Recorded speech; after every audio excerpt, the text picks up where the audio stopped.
Thank you, Tim. I'm Mark with iSpot, and on behalf of iSpot, I'm really thrilled to be moderating this afternoon's fireside chat with Adrienne. For those who may not be aware, iSpot is the leading measurement and analytics platform built for brands. We partner with all leading advertising brands to help them understand, brands, of course, including Google, to help them understand really two primary KPIs around TV and video advertising.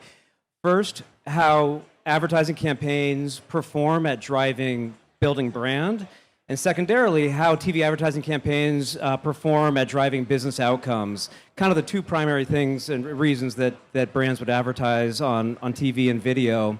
And because we're going to be speaking about challenger brands today, iSpot, in fact, is a bit of a challenger brand ourselves, challenging the way that decades of measurement have been established around legacy providers. And so we're excited about the future frontier of measurement. Getting to our fireside chat, Adrienne, I'd like to say welcome to the stage. Thank you for having me. Good afternoon, everybody. How are you doing today? I mean, I've been judging, so I've been here since Friday. So I'm as tired as you guys will be in about 3 days. So I'm a little bit exhausted. So we're hydrating and we're ready to go. We're hydrating. You got a head start by coming early to do some of the actual judging. Yes. So congratulations on that. Thank you. We won't grill you about the results. Nope, can't do it. Under lock and key. Could you start by giving the crowd a little bit of an understanding of your role as Vice President, Global Consumer Marketing at Google? Of course. So as you guys know, Google is a pretty big shop. So we are broken into multiple verticals. They're called product areas, PAs.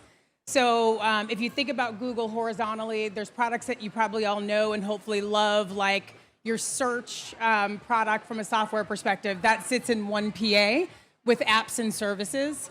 There is the vertical that is one piece. So think about Pixel, Nest, everything that you've got in your home. That's a vertical.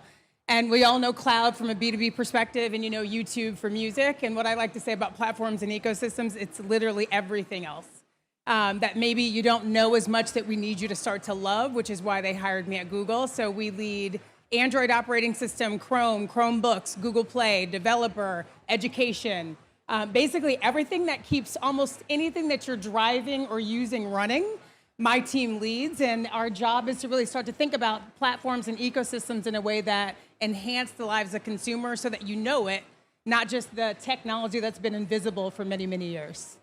Wonderful. Yeah. That's great. There's a lot more than There's a lot going on. people give credit for, you bet. So getting into your background and your experience, your journey from athlete in college to a marketing executive at Under Armour and then Nike, and now tech executive at Google, has been defined by what you have called your challenger spirit. How do you define challenger spirit?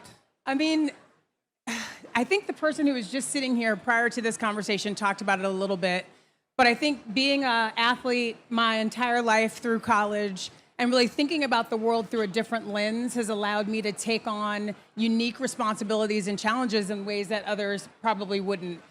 The ability to, no matter if I was out of undergrad an assistant media planner at The Gap or now a vice president of one of the biggest organizations inside of Google, rolling up your sleeves, getting in the work with the team, thinking about how to zig when our competitors zag, and having the courage to actually lean forward and do new things to start new conversations. So the challenger spirit is like that underdog spirit that I just have always had. You have to have if you're an athlete. And taking that to the day job has been this unhidden skill set that I didn't even think I needed that has really propelled me over the last 20 years.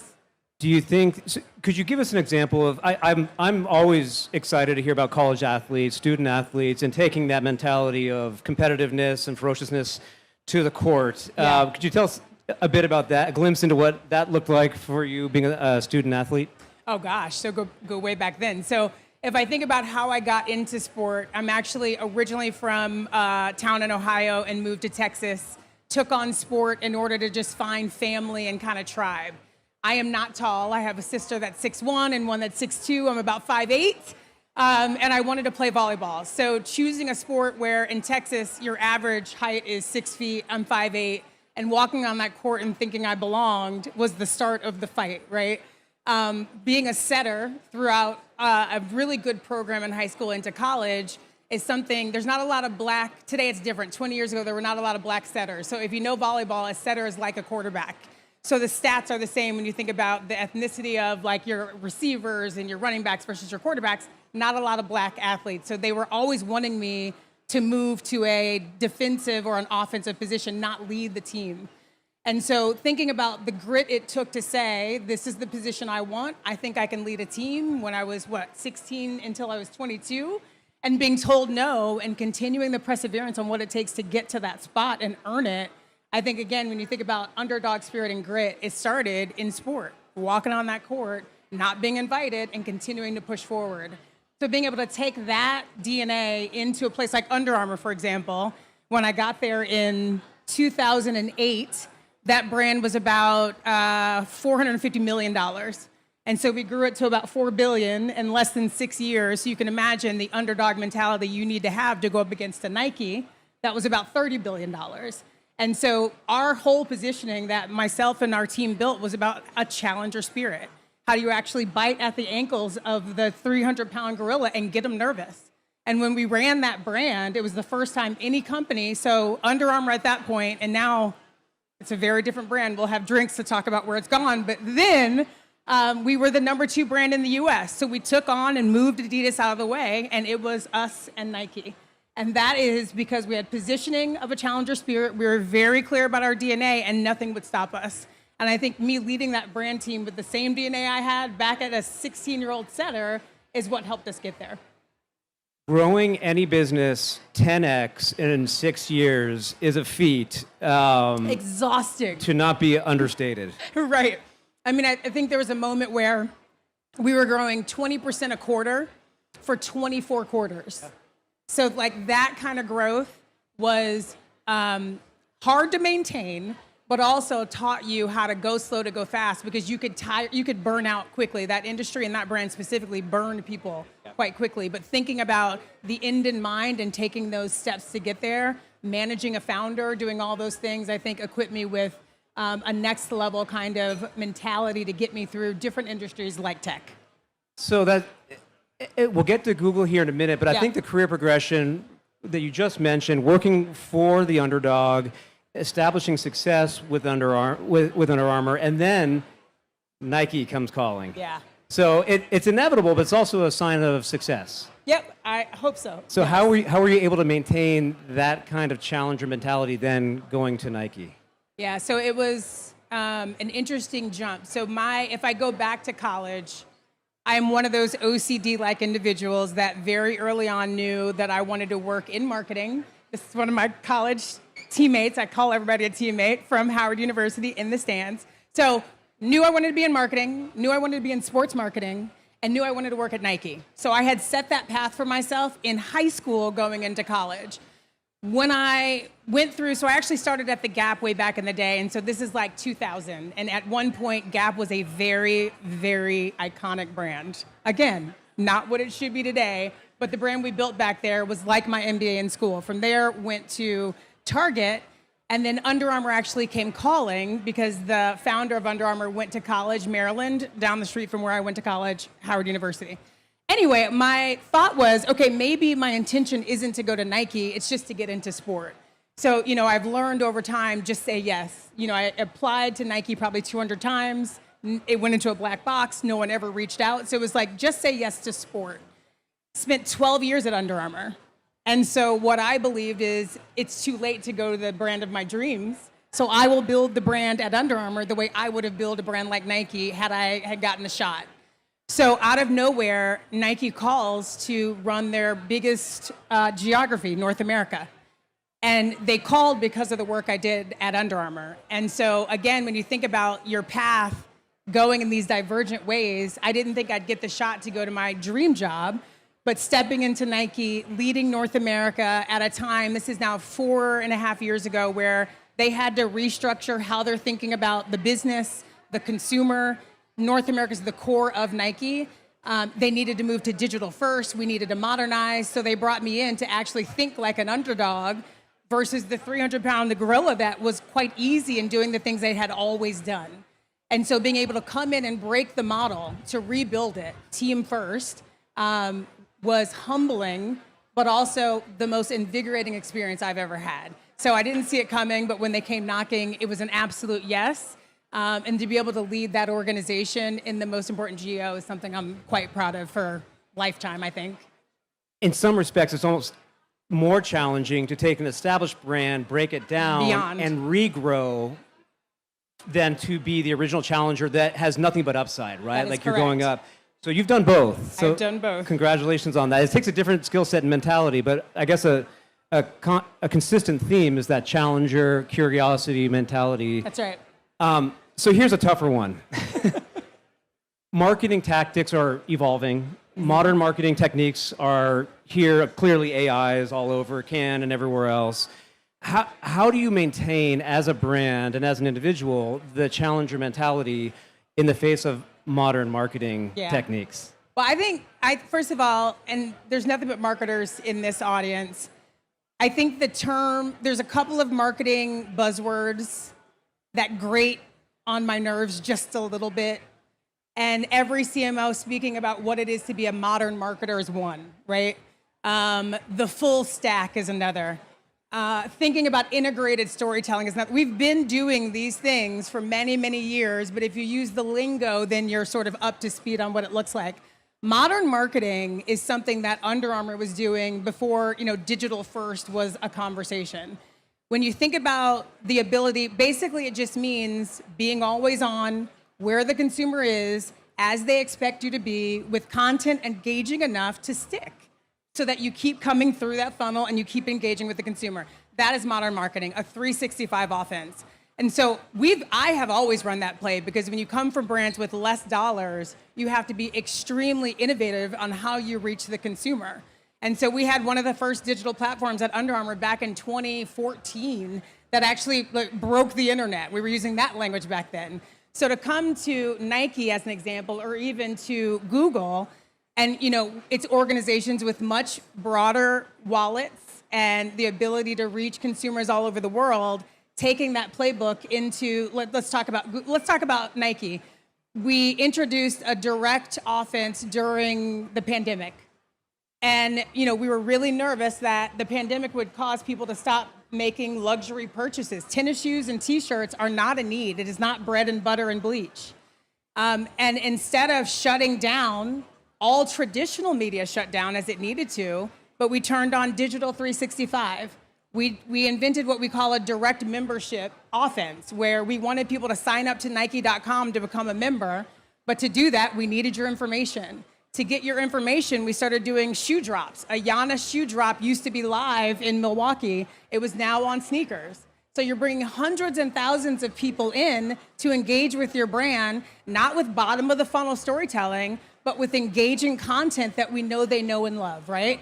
So you're running a direct offense through Nike.com. You're doing the same thing with our third-party audiences. And your social, your owned and your earned platform allows you to be the paid media that you don't need to spend against, right? So one of the things I'm doing at Google right now with my area is we've got to push our social networks to a point where it was at a place like Nike, where you don't have to spend hundreds and millions of dollars on a launch for product. You can do it within your own channels because you have an engaged audience.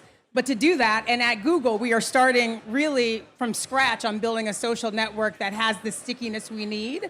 But it's a little bit of paid, it's a little bit of earned, it's getting the right influencers in our space and the right products to make them keep coming back. So to me, that is modern, and I think so many of us have been doing it for so much longer than we're giving ourselves credit for. Right. We just have to pause and look at those case studies and remember. Yeah. I like that. Buzzwords are just buzzy, and they're not what gets a job done, and marketers like you have been getting the job done for years before there were terms for it, or they've been rebranded to be called something else. That's right. Yeah. That makes sense. Okay, so let's talk a bit about Google and your experience there. So you've clearly embraced and had a foundation for this challenger mindset, as you've discussed through your early career. Moving to Google, how are you continuing to integrate the challenger mindset at Google as you have for the past couple of years, but also looking to the future of what kind of is ahead of you to market at Google and bringing more of this challenger mindset to those products and verticals? Yeah. So I would say at Google, it's an interesting point of view, because if you look at the revenue of Google, it's really hard to call ourselves challengers. So last I checked, it's about $280 billion worth of trying to be a challenger, so that's tough. But if you think about the portfolio that we lead, and really the others across the organization, we are very much underdogs in culture, right? So the way that I have stood up platforms and ecosystems, think about what I said I run, Android operating system. Okay, so we're in Europe actually, but there's probably mostly North American folks in here. If you have an Android device, raise your hand. Okay, if you have an iPhone, raise your hand. Okay, you see the problem here? So when you think about being a challenger, my job is to hopefully shift people from being in love with the iPhone and understanding the power of Android devices, Samsung, Pixel. There are so many, and if in Europe actually, and in Africa and in India, it's the #1 market share. But in America, that drives culture, iPhone, hands down. And so when I joined the organization, Google is, we have some of the smartest humans I've ever worked with in my career, probably in my life, but we're really kind. We don't like to poke the bear. And I come from a place where, you know, in order to be heard, you got to shake the room every once in a while. I talk to my team about moving conversations to the edges of culture. And to do that, you got to make people a little bit nervous. So as an example, if you have an iPhone, which I think was 3/4 of this room, and you're talking to an Android partner, friend, colleague, and you have that green and blue bubble problem, and you have pixelated photos, and you can't name your group chats, and you're blaming Android users. I mean, I've seen this. I've come in, and by the way, before I got to Google, I was all iPhone all day. A marketer, so I was in the ecosystem locked in. But Apple does things intentionally to bring people to their side of the fence and ensure you never go back, like making the experience terrible with an Android user. That's actually bullying. There's a whole bullying stat. Don't get me started.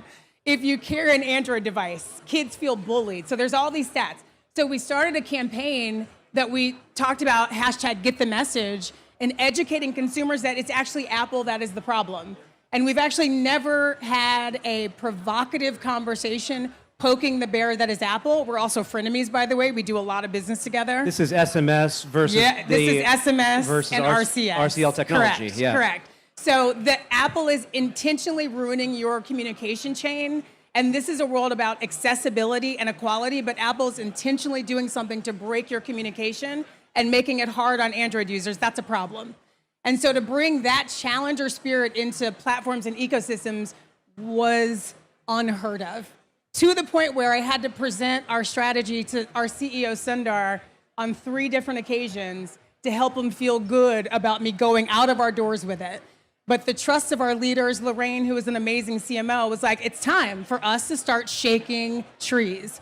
And I think, you could think about Google as this big behemoth, or a challenger brand, Chromebooks against Microsoft Surface, Apple against Android, the Apple App Store against Google Play. There's so many fresh, fruitful stories to be told, and that's what our team is all about. Right. Alphabet collectively, right? Yes. There's so many different things, and yet even within those verticals, there are dominant players and there's challenger brands. Correct. And you gave some great examples of where you're a challenger in That's those right. in those areas. That's fantastic. And all of us have been a part of those discussions around SMS versus RCL, but not It's everyone knows Apple's the fault, technology. you guys. Go out and advocate for Apple to fix the problem. This became a commercial. That was good. Yeah. Yeah, it did, and a successful one too. Thank you. So maybe kind of wrapping up, and we may have time for questions, we may not, but I wanted this is a growing room of marketers. It's kind of a packed house now that you've been talking here, so thank you for that. What advice would you give to the marketers in the room about taking a challenger mentality to their brands and to their marketplaces going forward? Yeah, I mean, I'm a little bit bullish on the topic. I'm not saying that everybody needs to take that positioning, because by the way, if every brand took a challenger position, it would be again as vanilla as some industries find themselves. I guess beyond being a challenger, I would say as marketers, it's our job to mine the insights, to obsess the consumer, to know the product better than our product people. I've come from apparel, from footwear, now into tech. And I could say, coming into tech, I knew nothing about software, nothing about hardware, but what was in my bag. But being able to understand the product so deeply that you can break down and find the nuances that crack in new stories and reasons to care is our job. And so when you're in rooms with, and being at Google, it's so different from my past lives. There was never a time where the product people didn't bring marketers along. When I was at Under Armour, when I was at Target, when I was at Nike, the marketer really helped build the full strategy all up. In product, if you're in tech, marketing can sometimes be seen as a function. When I heard that what is a function? We are integral to the business. And so you can't be that unless you deeply understand the product truth, unless you can push the product organization to make even better product based on the consumer insight that you have. You should know the consumer better than, flat out better than anyone else in the room. And you should be unafraid to push at what must be true to build the stories, the narratives, the experiences that you need to drive share forward or drive engagement, whatever your OKRs are. So what I would say is Challenger works in the spaces I have been, but think about what needs to work in the spaces you're in, whether it's CPG, apparel, footwear, tech, and find your way into those spaces based on the quant, the qual, the data, but also the art and science of this. Like everybody, part of modern marketing and the buzzword is like everything must be measurable. Everything must be, sort of data first. Mm-hmm. And I call bullshit on that too. You need to know the facts. They always need to be in your back pocket, but gut also matters because, again, you are at the forefront of culture. So you have to be able to have that push and pull relationship with your organization to show your value day in and day out. That's awesome. That's great. Whether we have time for it or not, I think this crowd is going to have questions for you. We're going to open it up for a couple questions before they tell us not to. Sure, question right there in the front. And hopefully there's a microphone that can come your way. Sorry, he's white glasses. Sorry, sir. Hi. First of all, thank you, Noam Allen with Imagine. Your career has been so interesting. You've been at so many really interesting brands. And I get the sense that you set very high goals for yourself. So I'd love to know what's something you haven't done yet, but that you hope to do. That's a really good question. I do set very high goals for myself, and then I do check in on those goals. And so I said it earlier, out of undergrad, I had some were silly objectives, like be a CMO before 40, which was deeply silly now that I look back at it, because if you're driving towards titles versus experiences, you're screwed. It's just a wrong way to look at the world. But I have set these gates, usually around 5 years, of the breadth of experiences I want to have. And so I would say the couple things that I want to do next would be probably embedding myself more inside of product. To be a great product marketer or consumer marketer, you really do need to understand the build of product. And so I'm excited to be in a place like Google where, our leader in Android, a guy named Hiroshi, is literally a genius that might have 800 patents that can't wait to talk about it. And so just to sit down with him and break down what's true about the product and what we're building has made me just a smarter human, always being curious. So I think one is getting directly into product, potentially. And the other is probably to lead an organization beyond marketing. There's two things I want to do before I'm done, and I feel like I'm close to done. I am old. But before I'm done, I want to be a leader of a multifunctional organization, so not just marketing. Because again, it's not about the skill set you have at this stage, it's about leadership capabilities. And I think one of the things that I love most is driving people to pull things out from themselves they didn't know was possible, and just bringing new innovations to the world together. So I just want to lead a team cross-functionally, and then I want to start my own thing. I think as a Black woman in this industry, marketing all up, I'm usually in a room where I could count on one hand how many of us there are. And I remember starting my career in 2000 and looking around and feeling the same way. And so the fact that we have not moved fast enough to be the representative organizations that we need to be tells me that I need to lead something bigger to pull more people into the industry at large to diversify what we see in the room. Because the next generation, I'd like to not have that observation I had coming out of Howard and that I have 20 years later. So I think those are the two things I think about the most.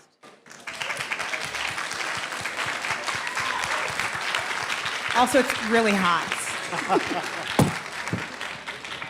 Another question. Yes. Thank you. Adrienne, you've done such amazing work from a multicultural lens. You mentioned Misty Copeland at the beginning. You also mentioned Google Pixel with their real tone. Can you just talk a little bit about how you incorporate multicultural marketing and insights into your everyday work? Can you introduce yourself? Because Alex comes from Under Armour, out of undergrad, as a brilliant young marketeer, strategist, operations leader, and watching her now shine as a fully formed adult makes me want to cry constantly. So maybe introduce yourself. Thank you. So, hello, I'm Alex Kennedy. I'm the EVP of Commercial Strategy at MyCode Media. MyCode is a multicultural media company focused on helping brands connect with Black, Hispanic, Asian, and the LGBTQ plus audiences. Okay, so your question is how I think about multicultural in the world. I mean, we just kind of hit on it and not meaning to, but everything I do is through a lens of diversity because I am diverse. And I think being part of an underserved community and understanding what it is to, and this is just as a young person, not a consumer yet, that language was not formed, but to understand what it looks like as a person to feel like I'm not seen in storytelling, to not see myself in advertising, to not aspire to be the thing I see in a product that I love is problematic.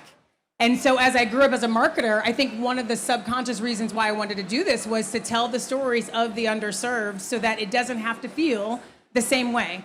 And when you look at the tapestry of every market we live in, not just the US, it is more diverse and will continue to be more diverse than ever before.